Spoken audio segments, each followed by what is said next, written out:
Welcome to another edition of Cambridge Inside Out. My name is Robert Winters. And I'm Judy Nathans. And today is October 11th. 11th, yes. 11th, the day after in Cambridge, Indigenous Peoples Day. Right, and the or eve the rest of the world, Columbus Day. Right, and the eve of the High Holy Yom Kippur, the Jewish, which you have to announce, repent, which you've been doing all week, and fasting, which I have nothing to repent for. Yeah. Right. Anyway. So anyway, what's up? Well, there haven't been any city council meetings because of the indigenous people. And That's also right. last week, what was last? Oh.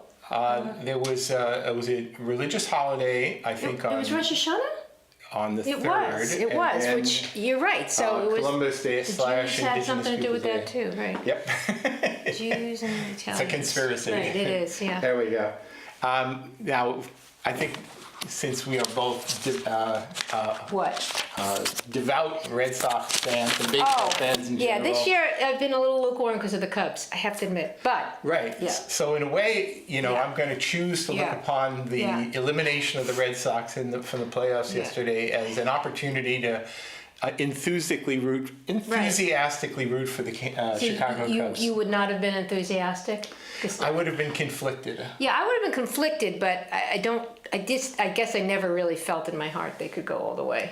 The Red Sox, their starting pitching A was couple weeks ago, I kind of left a thought lot they to be would. But desired. yeah.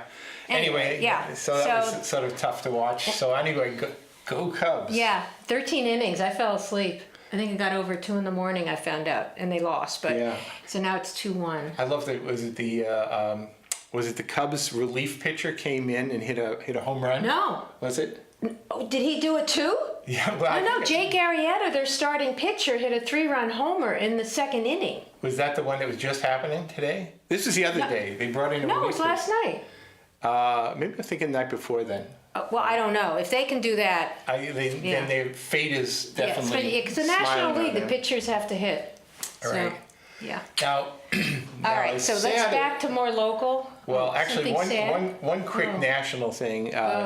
In addition to the elimination of the Red Sox, probably a sadder experience was watching the presidential debate over the weekend. Yeah, that one was not as good, nice to watch as the first one. Yeah, I just to be merciful to myself, I actually sat in the other room. I didn't watch it, but I did hear it. Okay. Well, you missed a lot of visuals of him stalking her on stage. You didn't see that? Well, I've been seeing lots of images. Yeah, where he would be behind her, directly behind her.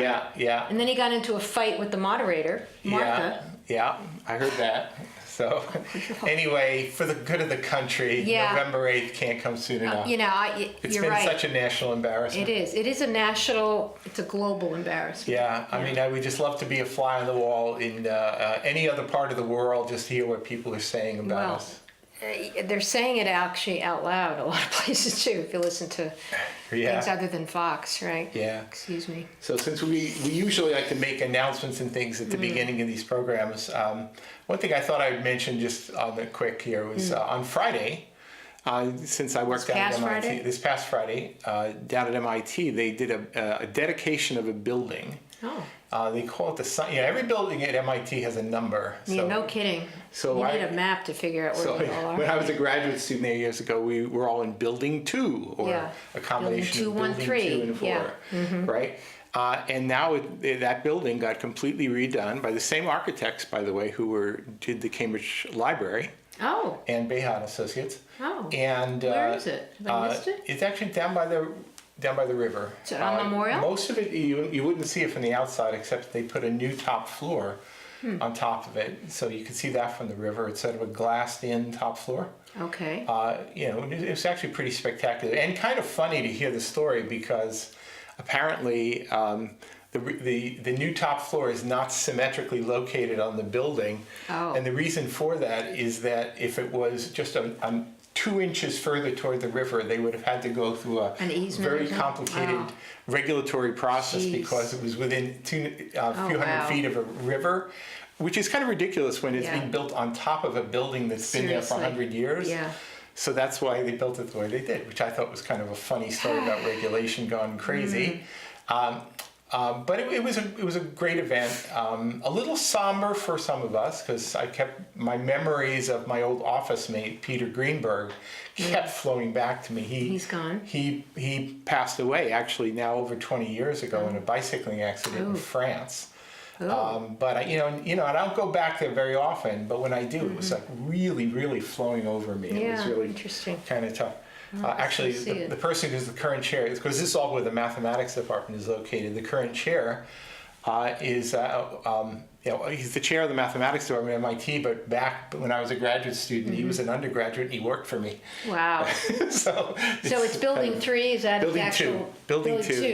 Yeah. Okay. Anyway, it's very spectacular, and if anybody's around, it's funny you mentioned got a glass second floor, or third floor. It's actually the 4th floor. They redid all the interior stuff from basement all the way up.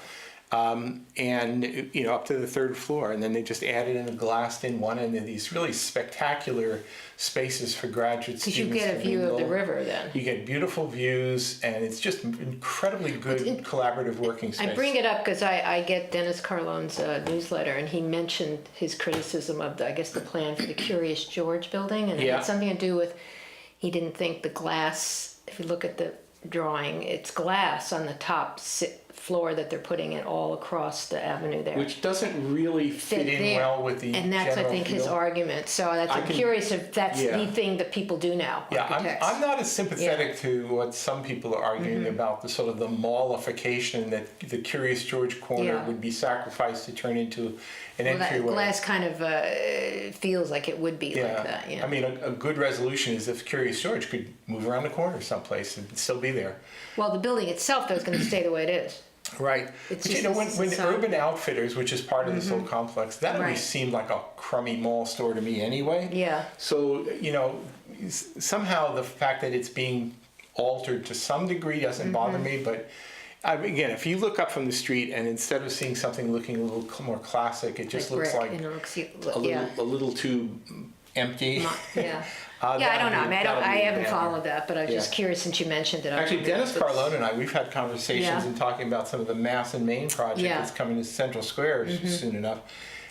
Because when you look at the designs, there's some good and bad aspects of everything, I suppose. But we both share this complete distaste for blank walls and featureless roof lines. Where a wall of building just goes up and over, and it just looks like a rectangular box. They do some funny little articulation of this and that, but the buildings just don't look interesting enough when you sort of look up high. And for a tall building, you're going to see it for a long way off. What should it look like, though? That's for the architects to decide. Is that a window or something jutting out? Old buildings, you can look them anywhere here around Central Square and elsewhere. They have, cornices and crowns. Oh, so maybe you're talking features. Like they don't have a detail that is interesting. Yeah. Maybe the brick itself could be interesting, though. It could be, but, and I always infuriate people when I say it, but, they could make it interesting just by putting a Coca-Cola sign on it. Oh, but see, people hate the building down the street here that I forget her name, the one that did the Vietnam Memorial, that she encased that whole building in like a myelin. It looks like a, what do you call it?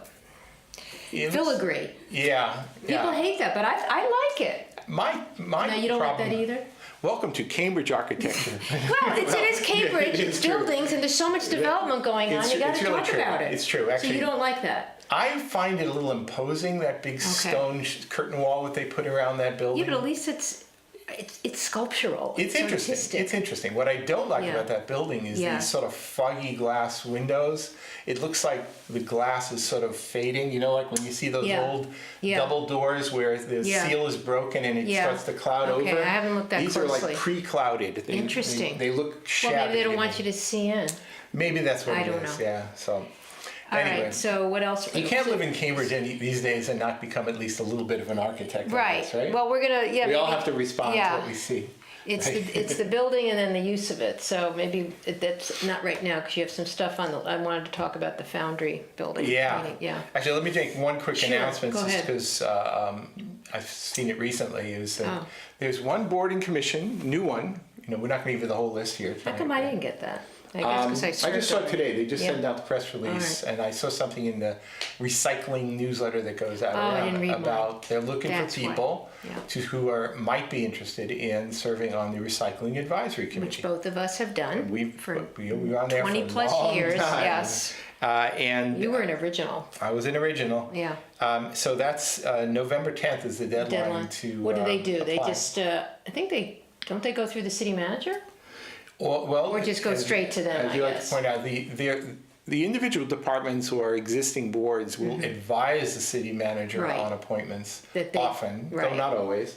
But the manager ultimately is the Right. person who makes all the appointments. And But they currently do- it's the yeah. acting city manager. With Lisa Peterson. Though I imagine by the time this actually gets Yeah. decided, Louis DePasquale will have. Maybe, although she has a validated. personal experience with the recycling She advisory will- committee. Well, Yeah. actually, Lisa Peterson Yeah. has been playing a very, very major role in Really? all of the reshaping of the boards and commissions. Oh, in general. Ever since Richie Rossi became city manager. As deputy interesting. city manager, she's That's been one of really her riding jobs. herd on it. And, if you look at 3 years ago to now in terms Yeah. of the sort of the sophistication of the boards and commissions, Yeah. I think they've been doing a tremendously good job in trying to attract people Good. and to put out the advertisements in a Yeah. fair way, Yeah. to draw a lot of applicants and make good choices. Good. So I mean, I've nothing but the greatest respect for everybody who's been involved. So you want to mention the Well, the do you want to foundry do building? that? I mean, that's city business. Do you want to do that later, or do we Yeah. want to just, you've got some other stuff here, and also Yeah, I'll early tell you what, voting, there's all kinds of Maybe things. one thing we should Yeah. shouldn't let the opportunity go by to Yeah. address it is sort of one of the tragic things that happens all too often around Cambridge is another death of a cyclist, this time in Porter Square. Yes, The person's name was a 60-year-old Lexington man Benjamin who Lavin. works in Benjamin Joe, people call him Joe Lavins, who would cycle in from Lexington to work either in Cambridge or in I Boston. bet I'm not sure where. maybe he goes to Alewife and then whatever, sometimes. Yeah.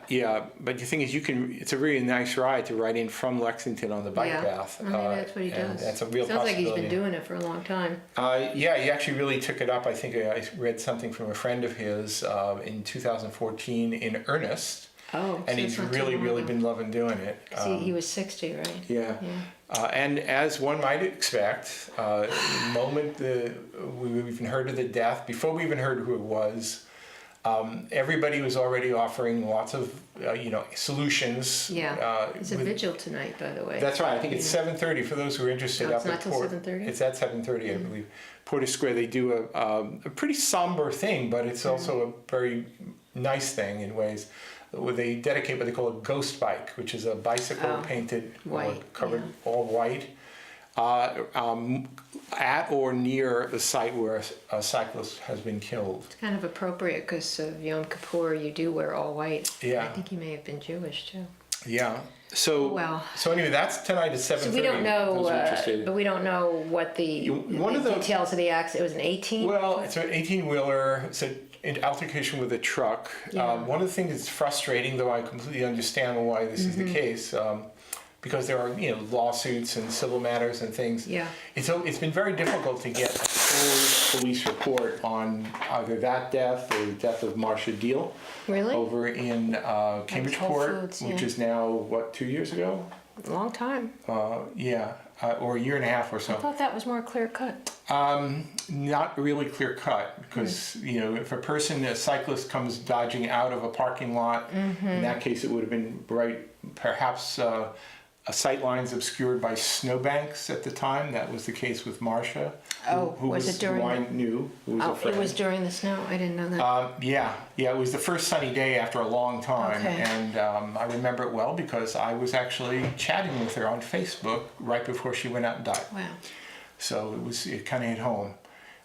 But getting a complete police report on relative fault, it's never totally clear. Well, not never, but it's often not clear cut who's at fault in matters such as this.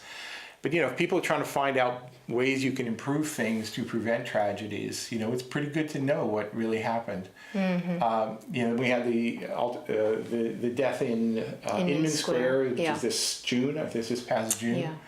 right? And immediately upon that, there were a lot of conclusions drawn. People said, somebody threw a door out and opened it in front of her. But it was more complicated than much, that. Much different, really. Because of the way she traversed and the way, But it's something that it's very disturbing to me is how people come back with solutions and responses before they even know what happened. Yeah. In this case, I mean, the one conclusion I am drawing from all this is that it's just fundamentally difficult for cyclists, vulnerable cyclists, to coexist with big trucks on city streets. Or even with big cars. Yeah, but it's really the big trucks are the because ones especially this was an 18 something trailer. The difficulty with the big trucks is that there are 18-wheeler. There's actually not even possible in some circumstances for the truck driver to even see a cyclist in certain positions. So that if you are trying to pass a truck, and nobody knows whether that was exactly what was happening yet, I certainly don't know. There must be cameras around there. Yeah, and I hope that they can come up with something definitive. Immediately upon this tragedy, there were people who were saying, we have to, separate cyclists here. The truth is that at this site, the city already put in a separate turn lane for cyclists to pull into to get the light to cross there. Yeah. So you can put in all the separation you want, but the thing is that wasn't, at least as far as I can tell, that wasn't really the cause here, right? One interesting thing, a woman named Marilyn Wellens, who was in Cambridgeport, has pointed out, I happened to read it just last night or today, was that it's possible that there's actually, and I wonder if this is true, are there more big 18-wheeler trucks on the roads these days in Cambridge? Because as she speculates, when they closed the beacon yards over Alston, which is like a truck transfer, containerized cargo would get off of trucks. Oh, I didn't know about that. They would start them off in there. Then the regional containerized truck hubs pushed out, I think, to Worcester. So it was predicted then that there might actually be more trucks passing through here. Well, you think the traffic department would know something about this? They might. Or they should have been advised. So maybe there should be a policy order or something. Well, they can, but the difficulty about that is that to what degree can an individual city... well, they could do a traffic study at least to see if there's been more. But you can't just do a ban of I didn't say trucks. A ban, but you can have certain hours. Although this was very early when they probably could go. You can do restrictions on trucks, but it has to follow a full-blown traffic study. Yeah. Okay. Well. Well, it'd be interesting. As a cyclist, who's been bicycling for 50 plus years, the one conclusion I would make, and the one thing I would say to everybody, is that if you're a cyclist, you are vulnerable, and your safety is really in your own hands. And if that means when you see a big truck or bus coming by, just get the hell out of there. Yeah, it's just true. I think I said to somebody earlier today, I said, you either pass them safely or let them pass you. Right. And just find yourself as far away from threats like that as you possibly can. Be really vigilant. Right. I mean, we can all point fingers and say who's at fault here and there, but ultimately, if you have some means of ensuring your safety, so that a moment of negligence doesn't lead to the end of your life, then use some discretion. It's as simple as that. Really, we're a city of pedestrians, bicyclists, drivers, you name it. Right, and we do not have, for the most part, big wide boulevards where there's a lot of congestion, which makes me worry about the whole driverless car thing. Yeah, well, that's another matter, to be sure. Yeah. Hope it never comes. So there was when was this meeting on the Foundry? That was the other day? Well, also, it was actually, and I also wanted to talk about the ordinance committee meeting they went to on the Riverside downzoning, because that was actually one that I actually watched, and I tried to watch the Foundry one, but we could talk about it because all right, let's just talk about the ordinance committee first. So this was the one about the Riverside. That was really interesting. It was just, Dennis Carlone led it, and it was Jan and Mark were the only counselors, and there were a lot of people in support. They all have all their addresses, 37 Kennard, 30, blah, blah, blah. And only a few that were questioning it, but only because they thought it would prevent them from doing something. But This was a petition that... Did you go to this? I did not go to that This was a one. second hearing. They revised it and came back, and they had a very comprehensive presentation. At least one person said that the revisions were relatively minimal. Really? Well, I hadn't seen the first one, but these had photos and it had documentation. Yeah, my understanding is that the original impetus for Maggie this Comfort and David Cohn, was that there was a lot of concern about backyard infill and just sort of filling up the lots. And also the permeability, the main arguments against it, the permeability of the ground, because the more they, cover the ground with building, there's no runoff, and it gets prone to floods there. Yeah. And the other issue was that driveways are not considered part of open space, and you shouldn't count it as part of open space. So it was an interesting thing. And then actually, they did pass a law some years ago, which basically required that new driveways in many parts of the city, maybe all parts of the city, have to be what they call friable. I always like that word because it makes me think of like breakfast. Yeah, what does that mean? Friable just means that water has to be able to pass through it. So even right next door to me, when they put in a parking area in the back, they just laid lots of paving stones so with some sand between them. So during rain events, rain can go right through. Of course, I've seen lots and lots of places right in mid-Cambridge, right after the law was passed, they just came by and just blacktop over entire yards, right up to the trees. I mean, what a disgusting thing to see is asphalt going right up to the bark.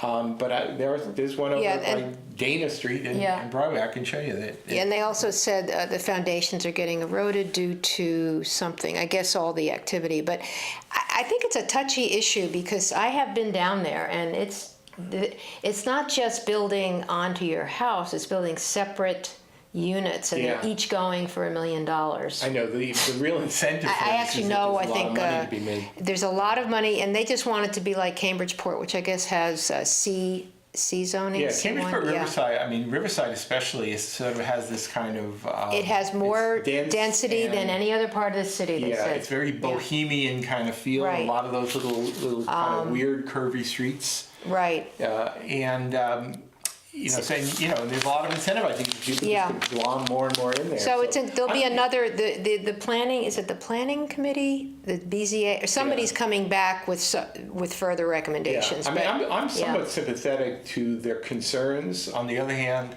this was a big zone that they were trying to affect, and insofar as there may be some appropriate places for higher density housing, I know that the good folks over at A Better Cambridge are kind of opposed to this because they don't. Well, they didn't show up that much, unless there were a lot of email comments. There were a few, but the few that I heard were not very. There was only one person that I thought had a good argument, and Mark McGovern is supportive of it, and Jan had reservations. She said, this will surprise people, but I have reservations. And then he got on to her a little bit because I guess Alewives had the same issues.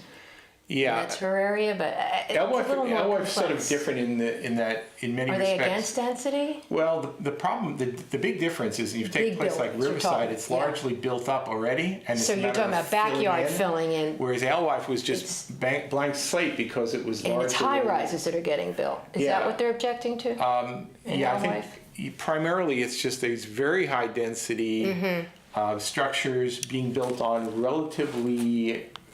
Basically, I always sort of think of Cambridge Park Drive, for example, as like one gigantic cul-de-sac. Right. So if you want to put in 2,000 units of housing on a cul-de-sac, you're kind of asking for a bit of a traffic nightmare. Yeah. So I'm sympathetic to that. Yeah. Apparently, only 26 units would be added. Of course, it's very unclear to me. But I think the bottom line is, which most people, none of these are affordable to anybody. The people, even in testifying against it or for it, all can afford. Some of them have been there 20 years in condos, but anything that gets built is not going to be for the benefit of anyone that doesn't have $1 million. The sad reality is that if people are really interested in the generation of affordable housing, that doesn't happen in small projects. Exactly. It's basically associated only with projects of 10 units or more. Right. So if anybody's going to argue that they were developing affordability by allowing more construction here, well, that's not the case.